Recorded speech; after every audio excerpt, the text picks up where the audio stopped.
Welcome to the second top table game on the fifth round of the Manhattan July Netrunner tournament. In the previous game, we saw Andy Andromeda defeat a Jinteki Personal Evolution deck. This time, we see to the left Elad playing a Hasbiroid Engineering the Future deck. This could either be a Big Ice deck, or more likely, a fast advanced deck that uses Biotic Labor and Sands and City Grid or Trick of Light to quickly advance agendas out of hand. To your right, you see Kit Peddler. She is one of the new identities in the CNC expansion. She just came out. Kit is an aggressive flavor for the known Shaper build. She turns the first ice she faces every turn into a code gate, which means once you have a decoder, you can basically inside job into any one ice server. The game begins. The Hezbollah player will probably defend um, both of his centrals and either hedge fund or take a credit. He does indeed defend R&D, takes a credit, plays hedge fund, and finally for his last click, let's see what he will do. He's going to defend HQ. Note that these one ice defenses are not as powerful as they would be against another runner, since Kit can play, let's say, a Yogg or runs HQ, no res, a Yogg or a Gordian Blade, and pass them. Second click, he's gonna run R&D, and it's a nice wall, so the run is ended, and he's gonna take 2 credits. Corporation is at 9. Oh, he just plays Successful Demonstration, pays 2 and gains 7. The Corporation did not draw a card here, a mistake on his side. He did not do his mandatory draw. Again, plays Successful Demonstration. Oh, so he's just gained um, a net of 8 credits, thanks to Keith smashing into an ice wall, and for his final click, defends a remote with a single piece of ice. Corporation? No, he changes his mind. Defends R&D with a second piece of ice. Pays 1 and gains 1 from HB's ability. The Corporation is at 19 credits, while Kit is at 7. He's gonna run HQ, sees Rototort. Second click, he'll play a self-modifying code, and he already used it to search his deck for Magnum Opus and use the Magnum Opus twice. Self-modifying code is another new card from CNC that lets you look through your deck for any card. HB players install an ice defending his remote, installs a card in that remote, and passes the turn back to the runner. This could be an agenda, which is somewhat of a risky move because again, Kit could play a decoder and get in. Although the runner is pretty low on funds, so this is not as bad as it could have been. This could also be an economic asset such as an Adonis or a Melange Mining Corporation. Unlikely to be an ambush, since it was not advanced, and again, the corp is pretty safe that the runner can't get in. Runner's turn takes 8 credits. Corporation puts another piece of ice on that remote, pays a bit, gains it back, draws a card, then install another card there. So one of these is an upgrade. Either a Nash to defend it, or a Sansan to facilitate fast advance. Or and either an agenda or a economic card. Runner takes another 8 credits. So Kit is currently at 20 credits. Corporation raises Sansan City Grid for 6 credits, pays 2 credits to score a Product Vitruvius, and install a new card, gaining credit. This is now a tricky situation for the runner. Sansan City Grid means that the Corporation can score out of hand any of his 3-point agendas. He definitely has 6 of them. 3 Product Vitruvius and 3 accelerated beta tests. He could also have false leads or Gila hands. So that Sansan is a huge risk for the runner. First click plays a snowball, which means he can get past the ice wall, plays an R&D interface, plays a Cyber Cipher on R&D, and runs R&D. So the first piece of ice that Kid encounters is going to become a code gate. That Caduceus becomes a code gate. Kid breaks it for 2 credits, breaks the ice wall using Snowball for 1 credit. Sees 2 cards, here's Aguila Hands for a point, and the second card is now an agenda. Back to the corporation's turn, he defends R&D further. Since the first piece of ice becomes code gate when Kid runs it, um, and he scores an accelerated beta test that was installed on top of that. Since then, he chooses not to test. Kit draws a card. Since the first piece of ice on R&D becomes a code gate when Kit runs it, that Cyber Cipher could probably break versus anything that the court puts there. Raises an Eli, broken for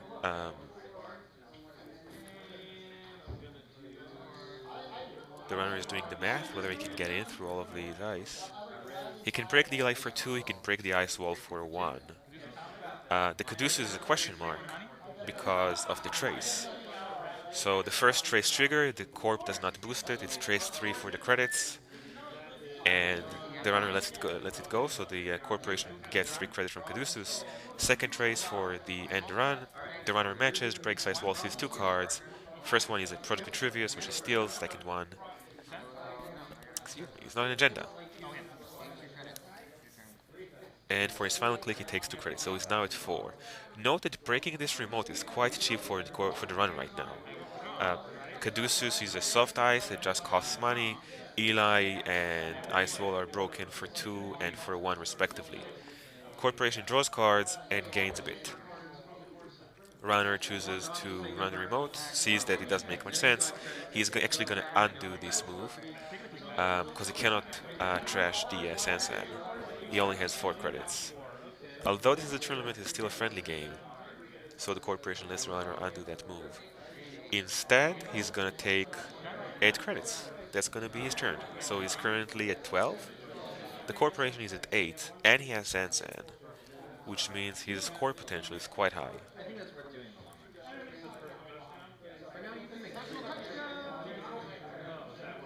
The corporation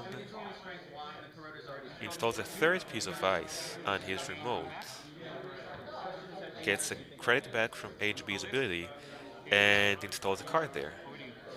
For his final click, he took a credit. Interesting choice by the corporation. I feel that this third piece of ice is a waste, since Cyber Cipher can only run on R&D unless these 2 bottom ice um, are barriers. The runner simply cannot get in, and that piece of ice could have been better set on R&D or just take a credit instead of placing it.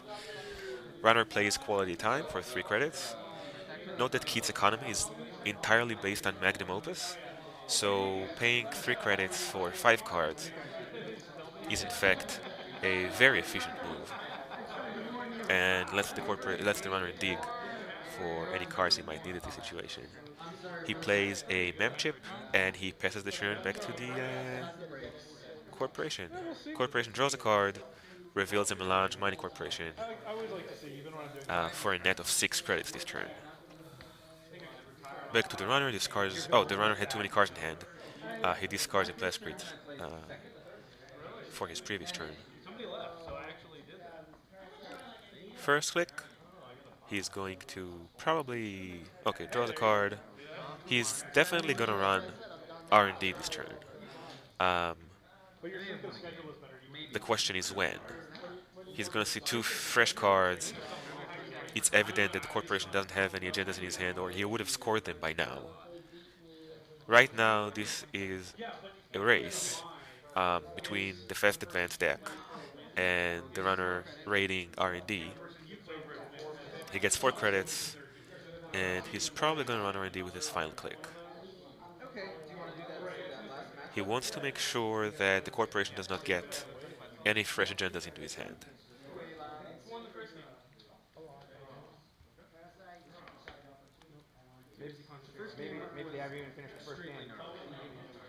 Yep, he runs R&D. Eli is broken for 2, thanks to Cyber Cipher. Caduceus runs the trace 3 for the credits. The runner matches it, trace 2 to end run. Um, The corporation is thinking of boosting it. He has a reasonable amount of money and he has Melange. On the other hand, the runner has Magnum Opus. So it's possible he might want to drain the runner a bit. He does not.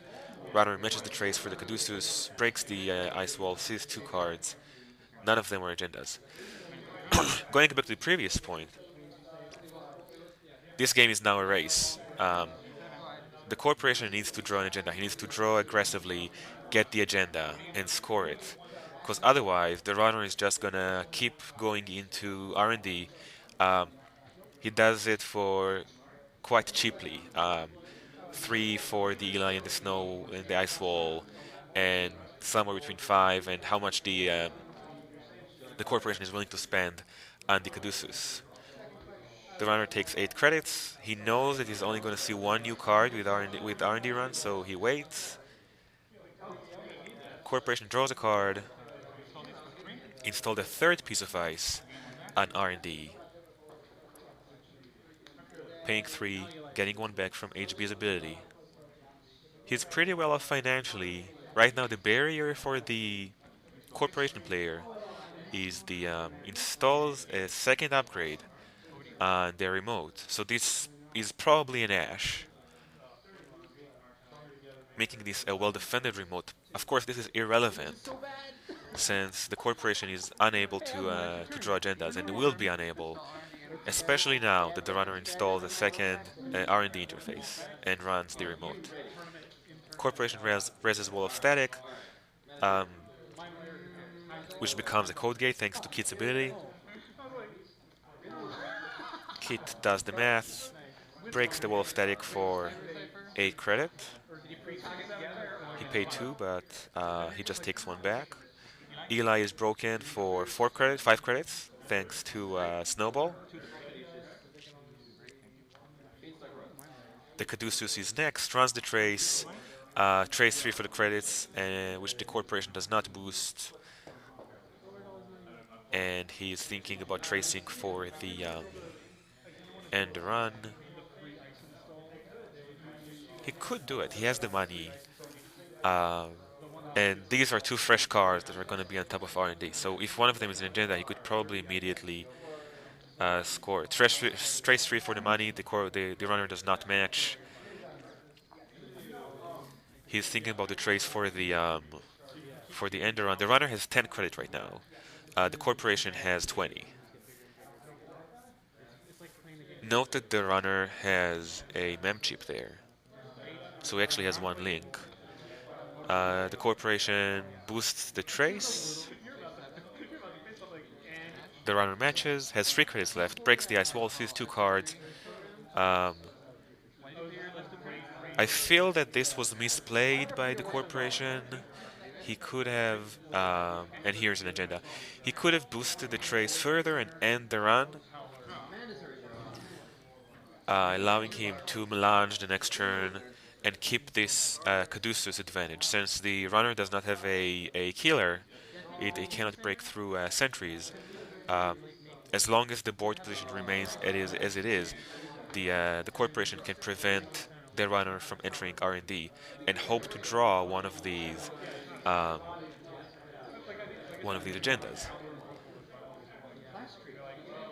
Since the runner has 5 points right now, it is quite likely that he needs just 1 more agenda to win the game, while the corporation needs 2 of them. It's possible that the runner will steal another Gila hand. However, it's more likely he's going to steal one of the 2-point agendas in the corporation's deck. So as far as I can see, an optimal move right now would be to instead he installs a card, gains a credit, and advances that card. This could be an agenda, although that is highly unlikely. This is probably because the runner has been probing R&D. He has seen all of the cards that the corporation has drawn. Runner completely ignores this, draws a card and takes 6 credits. So the runner has seen everything that the corporation has drawn. If this was an agenda, the corporation would have scored it by now. He has the Sansan, he had the economy, he has enough ice defending um, that remote. Corporations install a fifth piece of ice on R&D, trashes that ambush, and installs a new card in that remote. Once again, this is unlikely to be an agenda. The runner can safely ignore it and continue probing R&D. Even if this is an agenda, it will put HB at 6, which is still enough to win. Runner takes 8 credits, Corporation reses an Adonis campaign. This will probably remain undisturbed by the runner. I disagree with this choice, as the Corporation could have kept the Melange instead. Draws his mandatory card. Once again, we know this is not an agenda. Draws another card. This could be an agenda. The runner saw... Yeah, so the Corporation has drawn a bunch of cards. He could have an agenda by now. Installs a sixth piece of ice on R&D. Still, the only thanks to Snowball and Cyber Cipher, unless the second piece of ice from the top is a Sentry, the only thing that actually stops the runner from entering the server is the Caduceus. He draws a card, runs the remote. The Corporation is going to res the sixth piece of ice,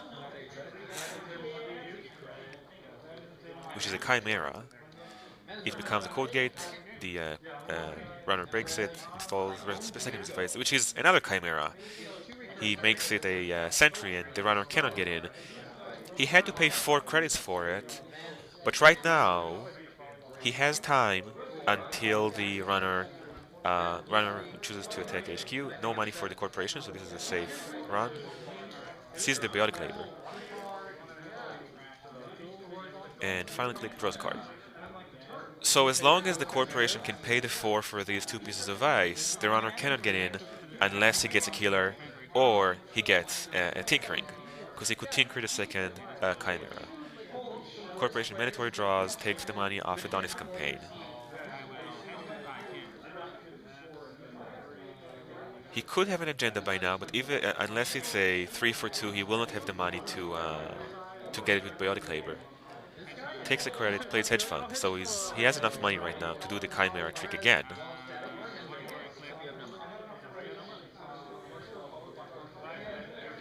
And for his final click, takes a credit. So the Corporation is at 10 credits, the runner is at 17. The runner is going to take 4 credits. For his third click, he's going to play that tinkering and run R&D. Not much that the Corporation can do right now, other than decide whether to raise the Chimeras or not. It's going to cost him 4. It's going to cost the runner 2 to break them. Probably a bad idea right now. He does not raise the Chimeras. Runner breaks through Wall of Static using Cyber Cipher. Breaks through the Ela using Snowball. Caduceus traces, pays the 3 to get through both traces. Thanks to the link from the Dyson mem chip. Oh, no wait. The Corporation is actually thinking of boosting the trace a bit. Unlike the previous occurrence of this event, the Corporation cannot really stop the runner. He could waste some money, but the runner has the economic advantage. Sees 3 cards, and that's the agenda. It's a 2-point agenda, and Kit wins the game. What could have the Corporation done differently here? It is quite evident that the Kit player was aiming for R&D digs. Wasting that third ice on the remote was probably a misplay. Second of all, most of this tower of ice on R&D was quite cheap. He could have trashed it for just the Chimeras. Thank you for watching.